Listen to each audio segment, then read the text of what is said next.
Daptime, a time dedicated to applying principles that invigorate, motivate, and elevate. Daptime, a time where dope, adventurous people think individually to mutually empower. Full episodes can be found at Apple Podcasts, Spotify, and on our website at www.itsdaptime.com. You can also follow us on Daptime TV on YouTube. Don't forget to like and subscribe. Follow us on Instagram at Daptime21, Twitter at Dap_time, and Facebook at Daptime. Once again, thank you for your continued support. It's time.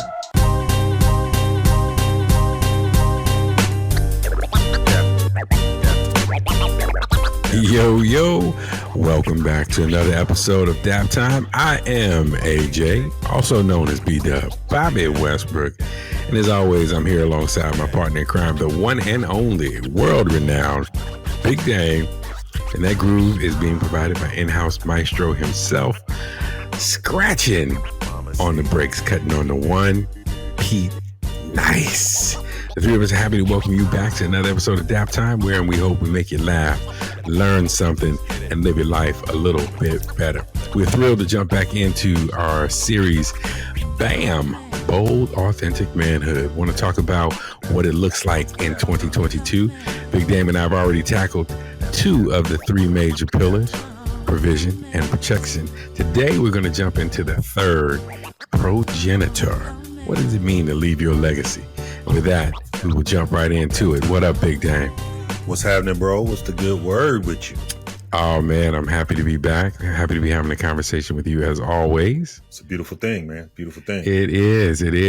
I'm excited about this topic because as brothers, it's great to talk about legacy. We share a bond that allows us to see legacy both from a familial standpoint as well as in theory and in the value and practice of the ideology of legacy. Mm-hmm. But as it relates to manhood and what it means for us as men and the importance of it and dictating what we do and how we live, it's always, to me, exciting to kind of examine how we're doing what it is that we do to leave legacy. So before we dig into the weeds and details of how we do it, I wanted to get your opinion. What do you think, when you think about legacy as a whole, how do you think we're doing as a society to prioritize legacy as men? Man, that seems like a loaded question almost. Boom. I think as with a lot of things, man, there's room for improvement. But we could be worse, you know? So true. I think that's kind of where we are. I think as a society, I think in some areas we're growing by leaps and bounds. Mm-hmm. But I think in others, I think with that, certain things are being lost. Certain there are old school things that should never be lost, right? There are lessons, values, and things of that nature that should never be lost. And I think as we progress and as technology comes along and as we, mature as a society, I think naturally some of those things kind of fall by the wayside. And so I think we're at a place right now where we're struggling to find balance. Mm-hmm. And I think that's a key. I think that's a key thing for us as a society right now. But so to my point, could be worse, but we're not doing that bad, I don't think.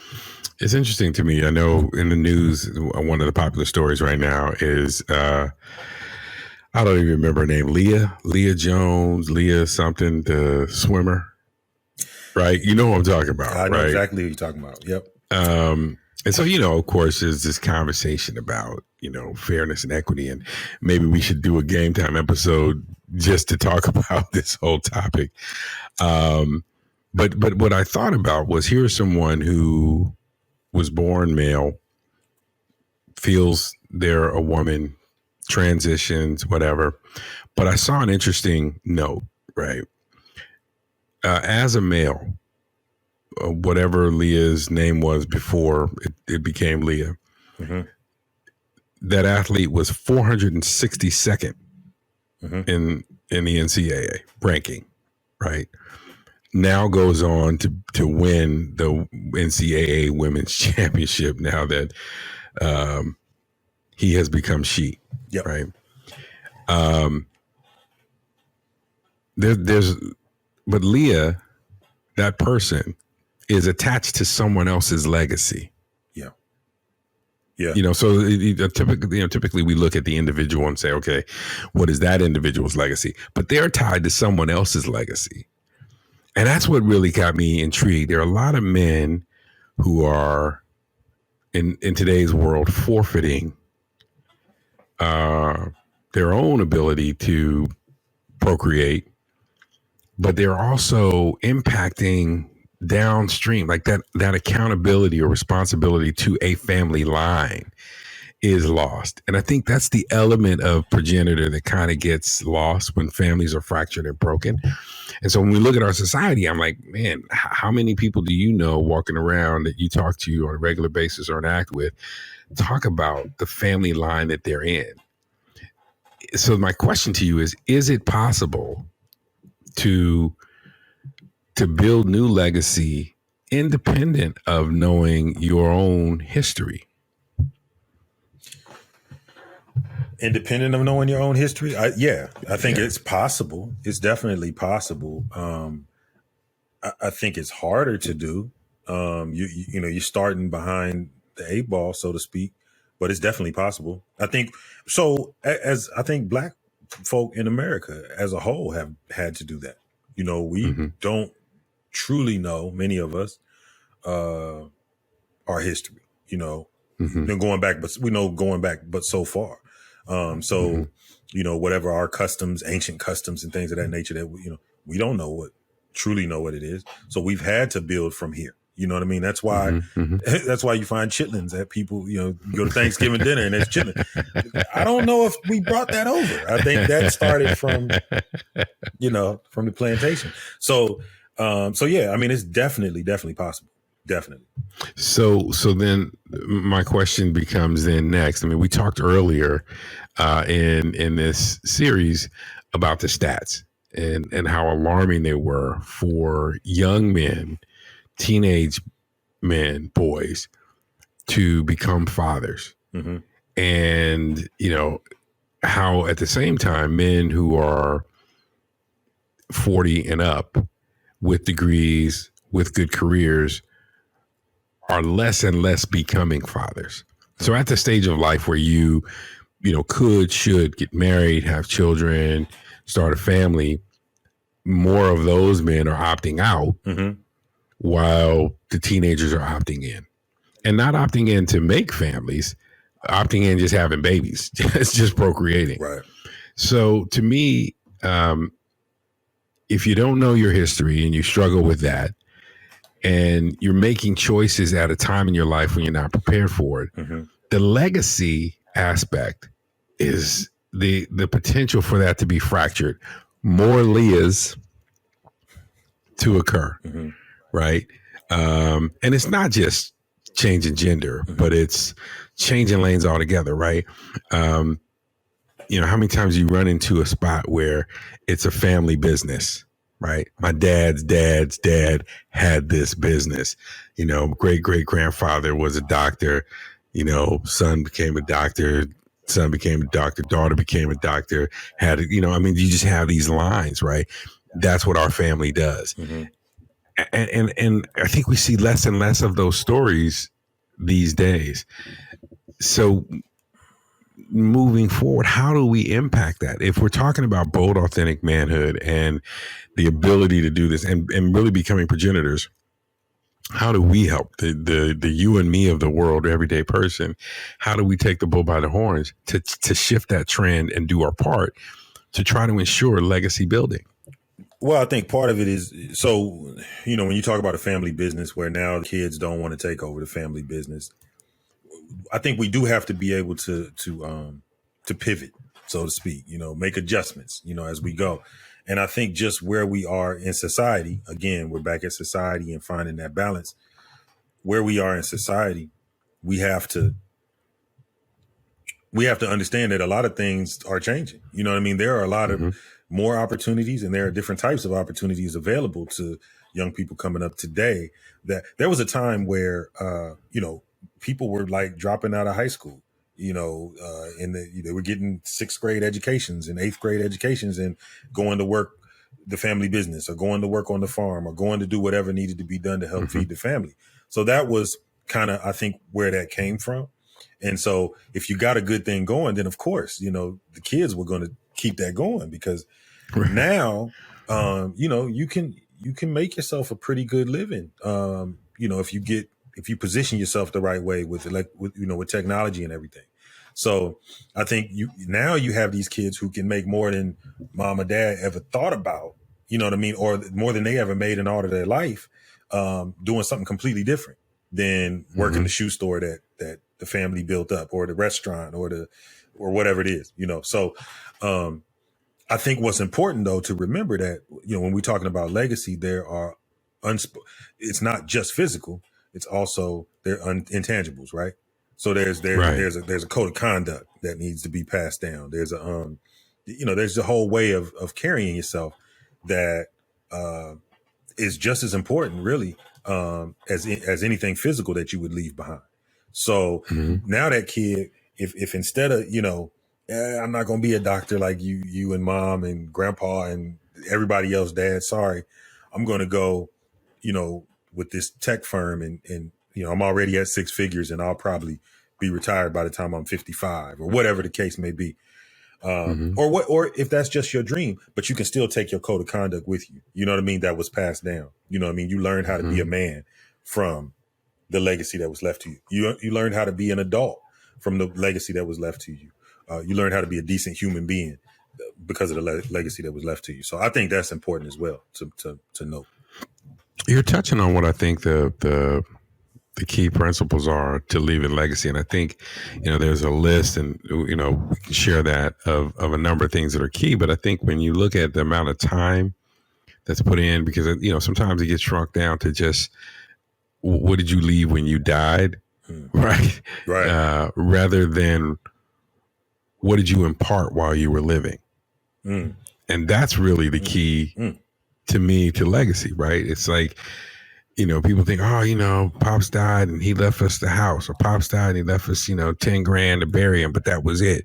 It's like, but what lessons, what nuggets, what gems did you get that establish who you are in the world and how you move about in society? And there's a really good movie. It's on Netflix called Uncorked. I think it's called Uncorked. I think it's the name of it. But the father has like this family barbecue spot that's been around. He was ready to expand into a second spot and all this other stuff. But his son wants to be a sommelier. He wants to go into fine dining. That's his thing. That's his palate. And the struggle is, how do I deviate? The family's been setting up for me to take over, but I really want to go a different direction. And what's interesting is as they journey through, the son begins to understand the importance of the family business to the family, and what the spirit of that was, what it really meant to their name and their legacy, and how to carry that forward in his own journey. The father begins to understand, okay, he can still do these things, but these are the important things he needs to take with him if he's going to go off and do that. And so there's, because I think that's legacy, right? It isn't just one thing. It can't just be what my dad was, what my granddad was, but it's what they imparted to me and how that became manifested and expanded through our shared time on earth, and then what comes through me to extend that, if that makes sense. Absolutely. I mean, legacy is really, it's more about life to me than it is about death. And so it's coming full circle. So initially you talked about, how a lot of people, we're in the situation where the younger guys are having kids and the older guys that are prepared to take care of kids are opting out. And I think maybe part of the reason for that, we kind of toyed around with why is that? What's going on there? I think maybe part of the reason for that is because as you were talking, I'm realizing that So it sounds like legacy is passed down through our experiences with each other, right? Mm-hmm. So that's how it's truly passed down. But if you think about it, I think many of us look at legacy as being something, like you said, that's left. You know, it's something after death. Okay, he passed. What's the legacy? You know what I mean? That's when we focus on what was left. What do we get? Okay, I get the house, I get the cars, I get the businesses, whatever. And I think a lot of people go about building legacy thinking like that. You know, I got to amass stuff to leave, so my legacy will be intact. But if you leave billions of dollars to terrible people, what kind of legacy did you really leave? Right. You know what I mean? Right. And so, Right. so it's interesting because I think if more people looked at it like that, you know what I'm saying? If more people looked at it like, wait a minute, my legacy is left through my interaction, you know what I mean? Then there would be we would approach parenthood differently. So we would approach fatherhood differently. We might think about, you know, okay, I want to have kids, but let me try to make sure I'm in the right position so I can, because it's important. It's so important that I am interacting in the right way, that I'm positioned in the right way, that my child is positioned to see certain things. We understand that that's important. So we give more thought to, if you go to rob a bank, you understand what's going to happen if you get caught. So 9 times out of 10, you're going to put a whole lot of time, energy into the planning of said act because you don't want to get caught, right? And so it's almost as if, now, you talk about having kids, having a family, leaving legacy. If we truly understood the true consequence of doing it right or wrong and what came with that, I think we would plan a whole lot more, you know, as far as getting into that, because we understand if I'm not doing it the right way, that could be ripples generations away, you know, will be affected by my one act, you know. So we understand the importance of legacy. Here's where I think the impact on BAM comes to life. The whole point of this series is to say, okay, as men, what are the things we should be doing, focusing on? How do we evaluate ourselves? Mm-hmm. You know, how do we measure our effectiveness in life? We make mistakes, for sure. We stumble, you know. There is, I think, a boy in all of us that shows up at times and still likes to play. We play with our money, play with our time, sometimes play in our relationships, and so we have to account for that. But as bold, authentic men, there are these things when we want to step back, whether you do it monthly, weekly, daily, annually, and say, hey, how am I doing in the key areas? Well, we said, hey, you got to check how you're providing for your family, physically, financially, mentally, emotionally, spiritually. How am I protecting my family? As a progenitor, it's really straight, it's direct, right? What am I doing to procreate after my own kind? Right. That is part of the purpose. Mm-hmm. Be fruitful and multiply is the charter from God, mm-hmm. right? Be fruitful and multiply. And there is a physical element to that. So I think to some degree, we have to acknowledge that there is a natural human element to a young man wanting to go out and spread his seed, sure. Plant as much as he wants, right? For sure. But that is, you know, for everyone that isn't possible, and we know it's not prudent to be running around doing that. Mm-hmm. So how do we go through life with that focus? Is part of your charter as a man, right? How do you measure that? If you don't have children, if you're 40, you're, you know, got no prospects in sight, not interested in being in a relationship. How do you incorporate that? Or you don't have any interest in having children? This is a God charter. How do you deal with that? So, I had this conversation a little earlier. But, you know, talking about a God charter, you know, God promised Abraham that his seed would be as plentiful as the sands on the beach, right? It's a lot of kids. You and I both know. You and I both know. So right. That didn't happen physically, but I think what he was referring to was his spiritual seeds. Their legacy. He was talking about his legacy.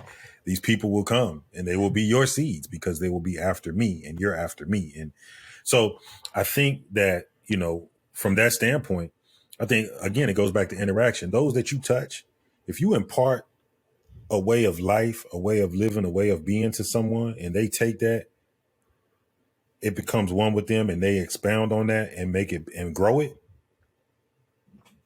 It's you. You've left a piece. You've left a piece of yourself with someone else. So I think we come into contact with. There's so many. It was. I heard one time that somebody was saying that there's all kind of people that exist that don't really exist. So if you have, there are people. Let's take 10 different people that have met you over the course of your life. They know they have 10 different perspectives of who you are. Right. So there's 10 different versions of AJ out here. In somebody's mind. And so it may be one person's mind, maybe 3 or 4 people's mind, right? So, but then there's you. There's you, right? So that's everybody. All of those people have a piece of who you are that they know. So if you actually are imparting your wisdom, your knowledge, your understanding, your ideals, your values to someone else, especially a youngster, and he's taking that and that's molding him into the man he will become. Coaches impart to kids all the time. How many kids grow up, become grown men, go to the Hall of Fame or whatever level of sports they go to, and they still revert back to their coach? There's a bond there. There's a connection there. So I think you fulfill it in that way. You know what I mean? It's not a physical thing per se.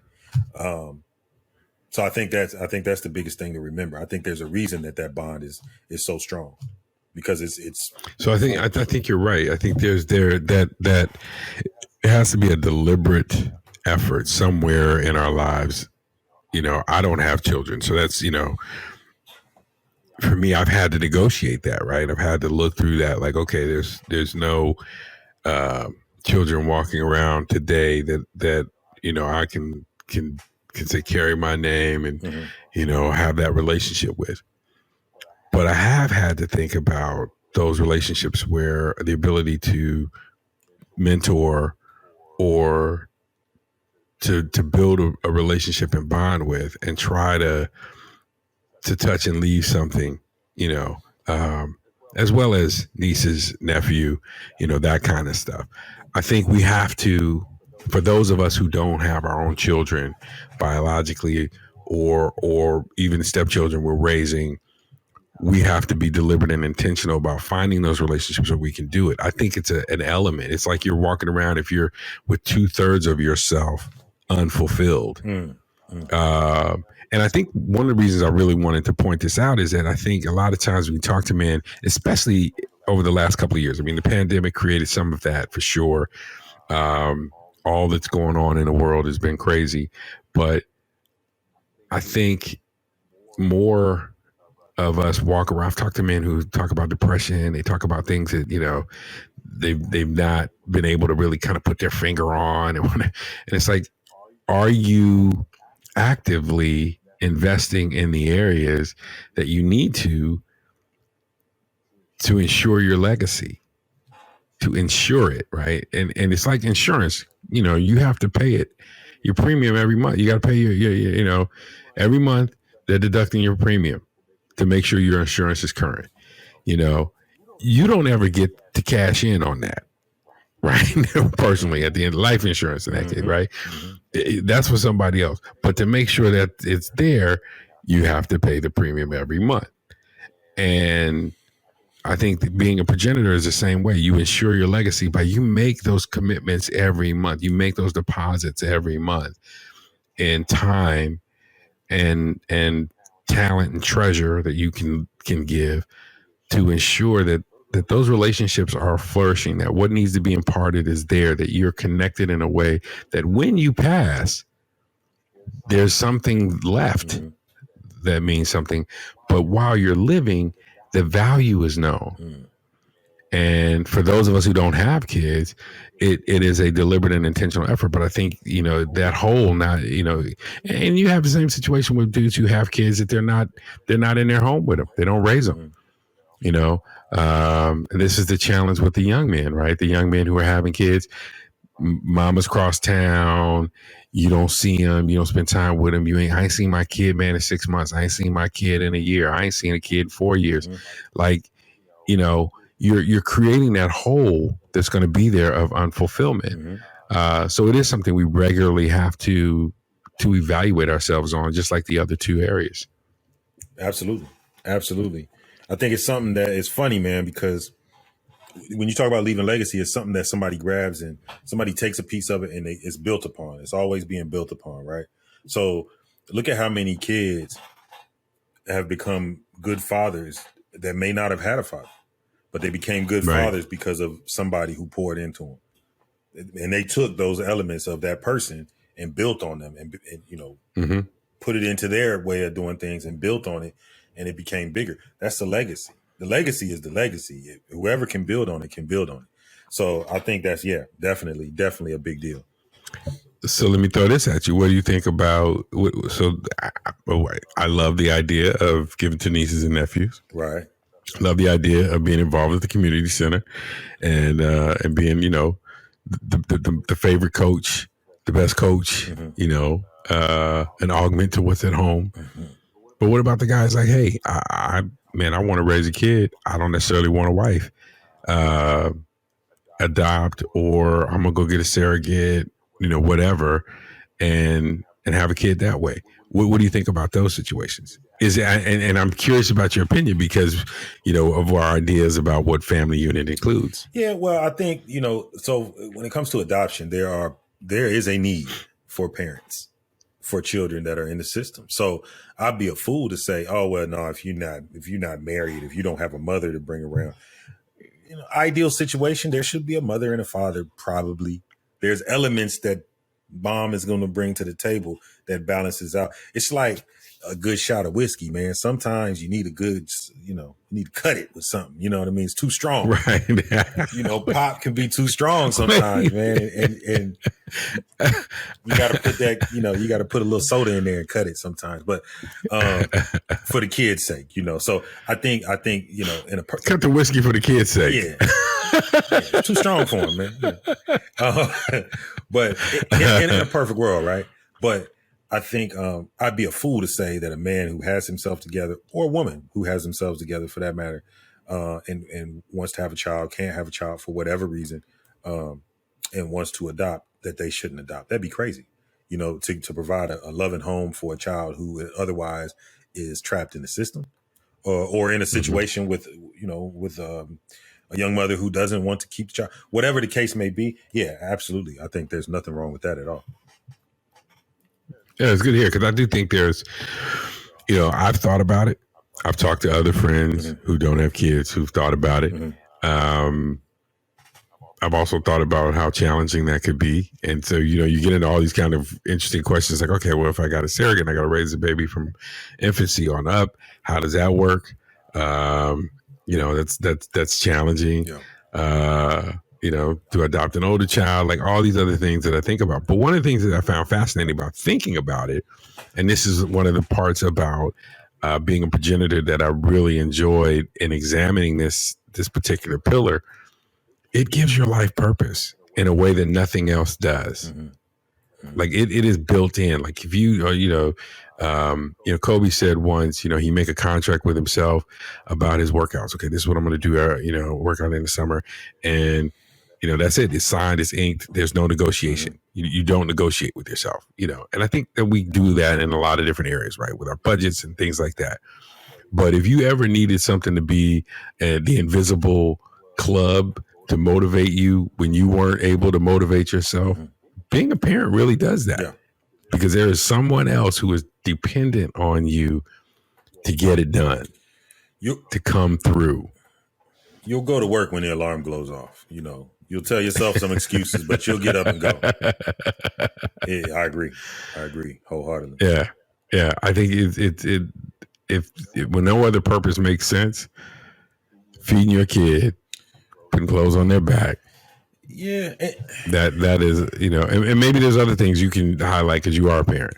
No, I think that definitely those are the main foundational pieces. But you grow as you go through the journey, man. I have, because I got one in college now and one in middle school, so it's like it goes from you just want to make sure they have soft bed to lay in or whatever, and some food and some to you want to be able to. So I have a child that's going to be out of school, and so what are we going to do about this student loans? And I don't want him being in that kind of situation I was in, where you have student loans upon student loans. What about her when she gets up of age? So you start thinking about that as well, trying to smooth the road for them a little bit. And I think when you're talking about legacy, that's part of it too. It's a growing concept. It's not just here you go. It's a constant interaction. Okay, now this, as I can make the road smoother for you, I'm making it smoother for myself. I'm making it smoother for your kids. And then I'm enabling you. It's kind of like a relay race, right?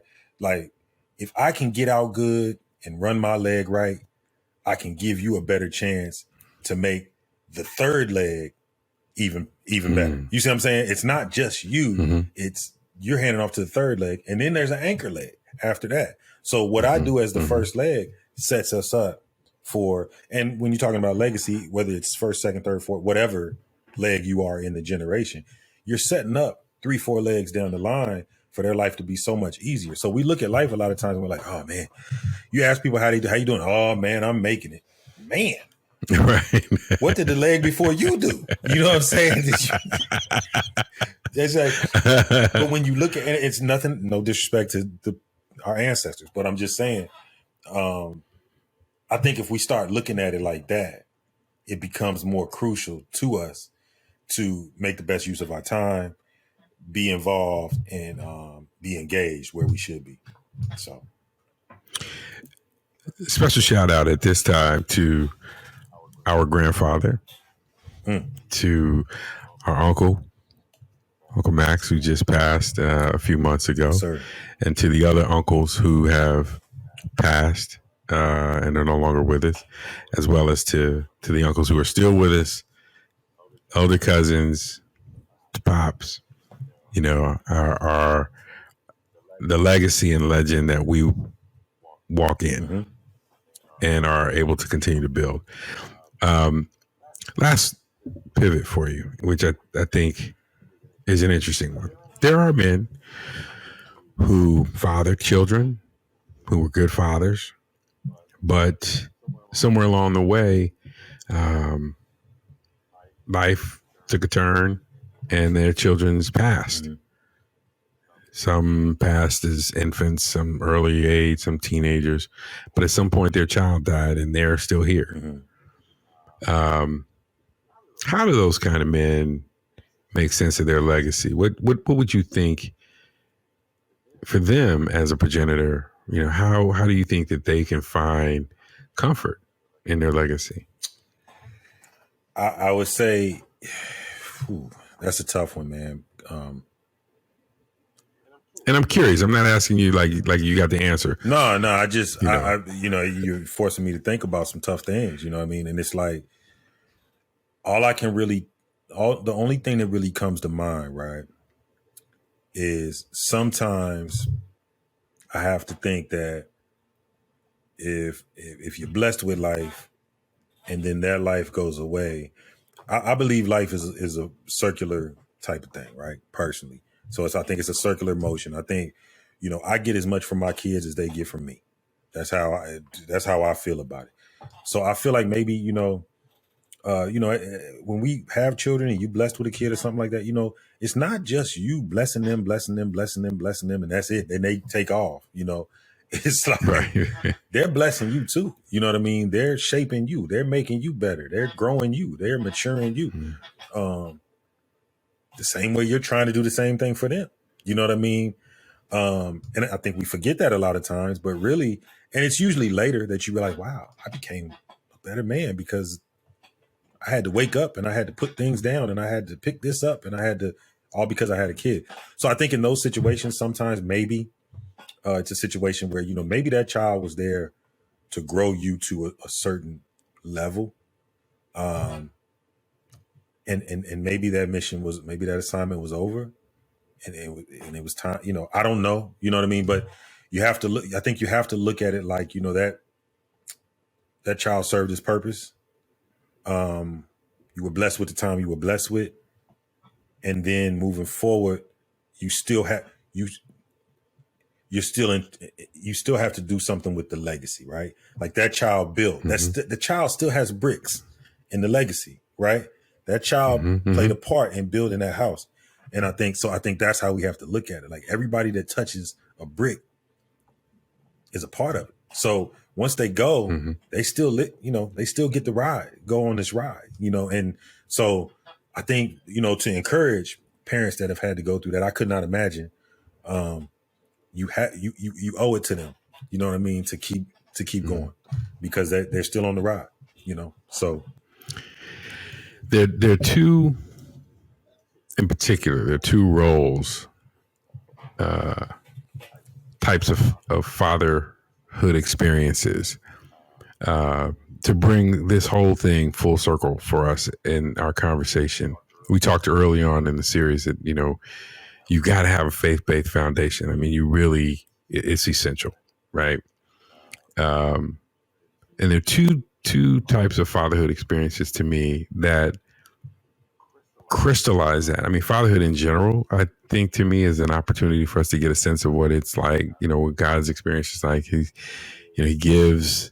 He's a father, gives a son, so on and so forth. But I think losing your child and being a stepfather are two experiences that are unique elements to get a sense of elements of God's relationship with us that we don't get outside of that, right? As a stepfather, you adopt someone. That's the way our experience is with Christ. We are adopted children, right? Because, you know, Christ is his only begotten, but through Christ, we get adopted into a family that just happens to be dope, right? Like it's just, we get all these privileges by adoption. And I think as a stepfather, you get a chance to be that, to show love, to show acceptance that doesn't have a blood tie. But losing a child, and I shared this with a friend of mine, ours, that lost his son.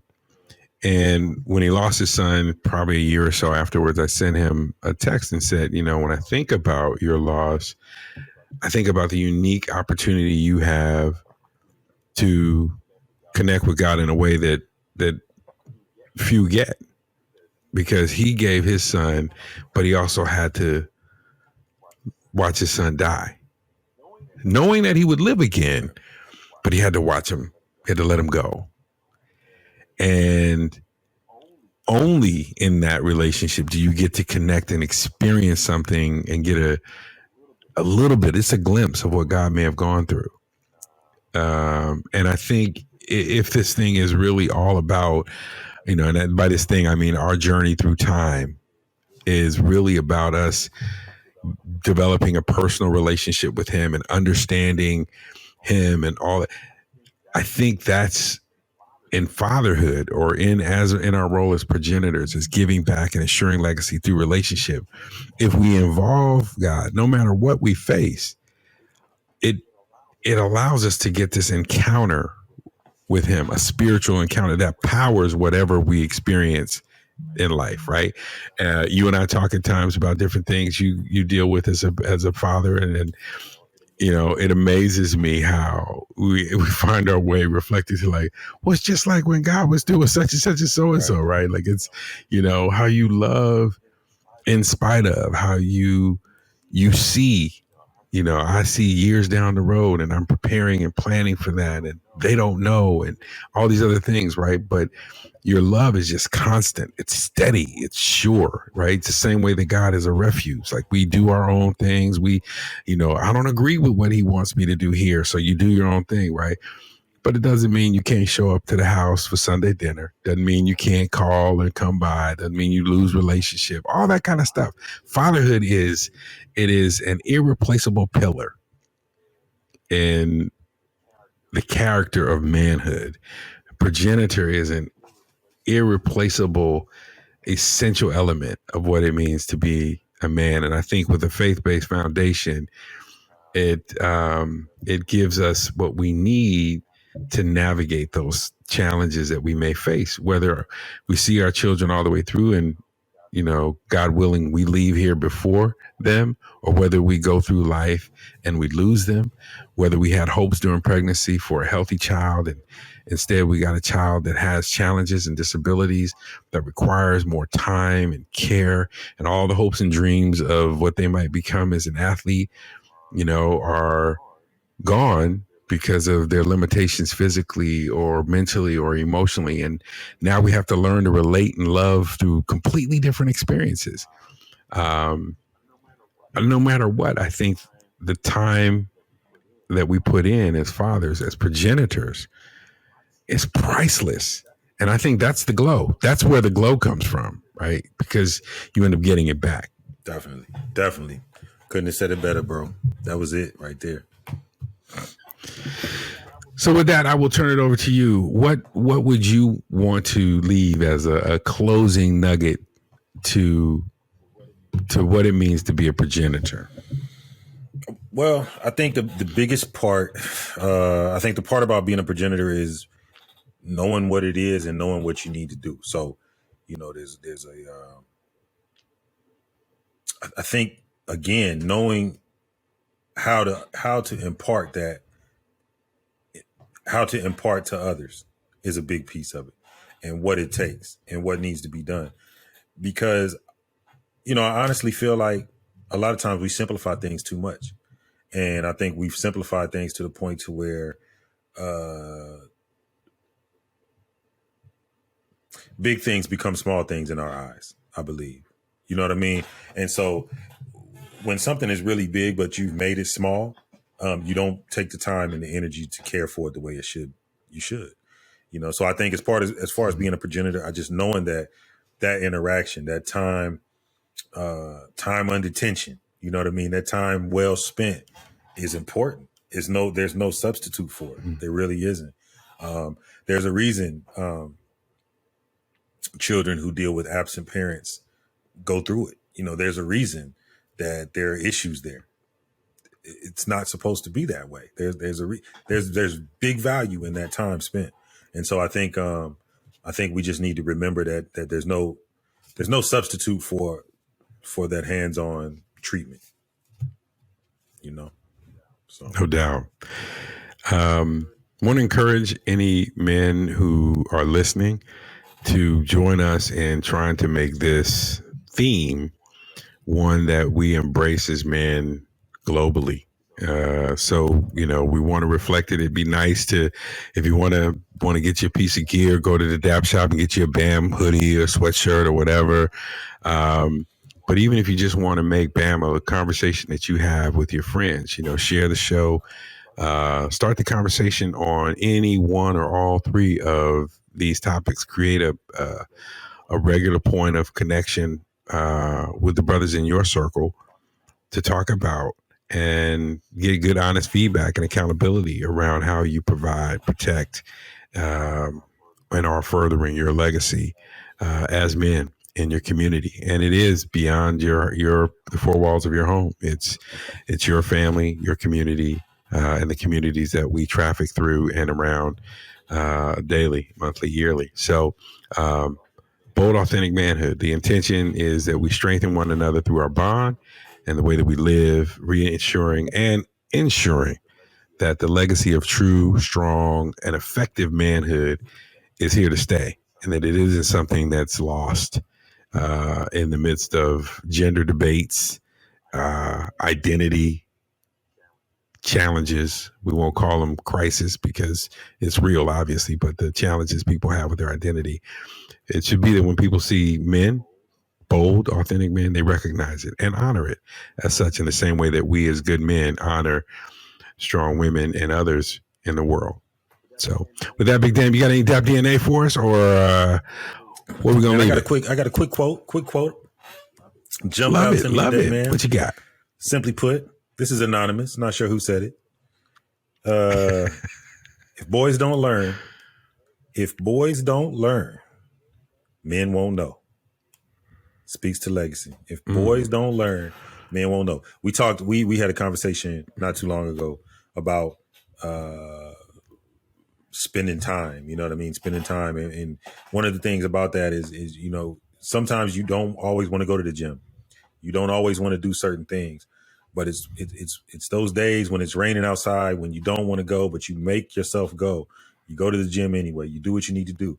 You spend that time with your friend anyway. You do what you need to do. They call, you take the call. You don't duck them for months at a time.